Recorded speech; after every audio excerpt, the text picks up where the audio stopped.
A second blow appears to be hitting a rattled Pete Hegseth, as Iran piled on with its regime change happened successfully jab. The abrupt purge of the army boss is fueling fresh questions about turmoil inside the Trump administration. George's first remarks since the ouster are being read by many as a pointed swipe at Hegseth, after he wrote that US soldiers deserve courageous leaders of character. The episode is also feeding speculation that Hegseth is battling his own generals even as American troops continue paying the price in the Iran war. Ousted U.S. Army Chief General Randy George sent an outgoing email to former colleagues and senior Pentagon officials after being forced out of his post. In that message, George said U.S. soldiers deserve courageous leaders of character. CBS News reported those remarks after War Secretary Pete Hegseth asked George to step down and take immediate retirement. General Randy George said, and I quote, "It has been the greatest privilege to serve beside you and lead soldiers in support of our country. I know you'll all continue to stay laser-focused on the mission, continue innovating, and relentlessly cut through the bureaucracy to get our warfighters what they need to win on the modern battlefield. Our soldiers are truly the best in the world. They deserve tough training and courageous leaders of character. I have no doubt you will all continue to lead with courage, character, and grit." Unquote. Meanwhile, Iran mocked the United States after reports emerged that Army Chief of Staff General Randy George had been fired. The regime change happened successfully, Iran's embassy in South Africa posted, pairing the jab with Trump's MAGA slogan.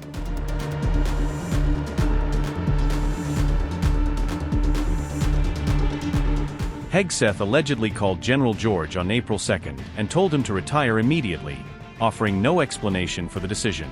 According to CBS, a source said Hegseth wanted a chief who would implement Donald Trump and his vision more directly. A senior defense official said it was time for a leadership change in the U.S. Army, framing the removal as part of a broader reset. General George was nominated by Joe Biden and confirmed in 2023, with his term originally set to run through 2027. The Army Chief of Staff's term is 4 years, but General George was removed in the middle of the Iran war, making the decision especially controversial. General George, a West Point graduate, served in Desert Storm, Iraq, and Afghanistan, bringing decades of battlefield experience to the role. General George also served as senior military assistant to Defense Secretary Lloyd Austin in the Biden administration, building a close connection to Pentagon leadership. Reuters reports that, apart from Randy George, Major General William Green Jr. and General David Hodden were also fired in the broader shakeup. Reuters says the action is part of an overhaul aimed at installing military personnel aligned with the U.S. government's vision. The Joint Staff thanked Randy George for his service following his forced retirement, closing his tenure with a formal statement of appreciation.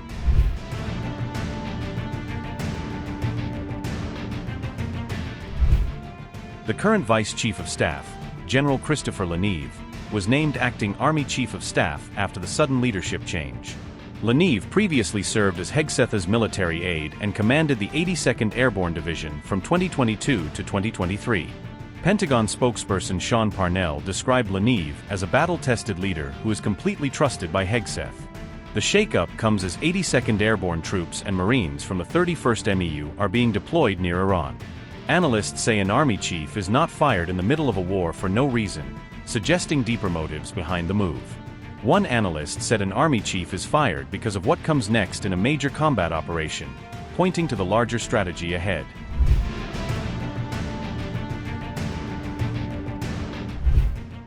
George is the latest in a wave of more than a dozen top officers removed by Hegseth, signaling an unusually aggressive purge at the top.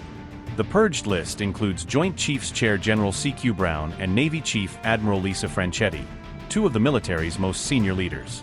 Air Force Vice Chief General James Slife and Defense Intelligence Agency Head Lieutenant General Jeffrey Cruz were also removed in the broader shakeup. Officials say the Department of War is undergoing a deep leadership reset amid the Iran conflict, as the Pentagon changes course at a critical moment.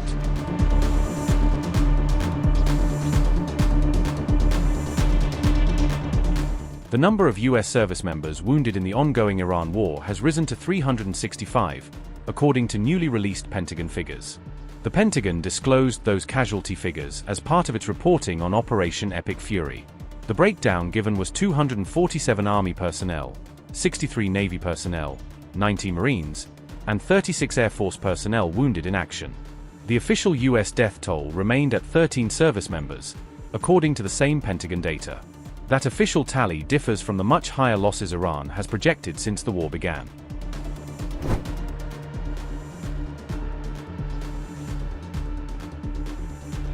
The US military has also suffered a series of operational setbacks during its broader Middle East campaign. In the latest major incident, Iran shot down a US F-15E over its airspace, and the aircraft's 2 crew members ejected. Reports said helicopters and another military aircraft involved in the rescue mission were also hit by Iranian fire.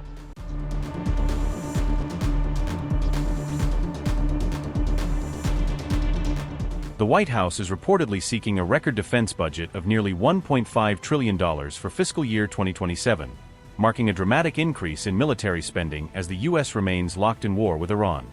According to the reported budget request, the Trump administration wants a steep jump in Pentagon funding for FY 2027, with the proposed increase described as one of the largest in modern U.S. history. This would amount to roughly a $445 billion, or 42%, increase over the 2026 defense budget, according to figures cited in reports on the proposal. In contrast, the White House is reportedly planning a $73 billion cut to non-defense spending in the 2027 budget, highlighting a sharp shift in federal priorities.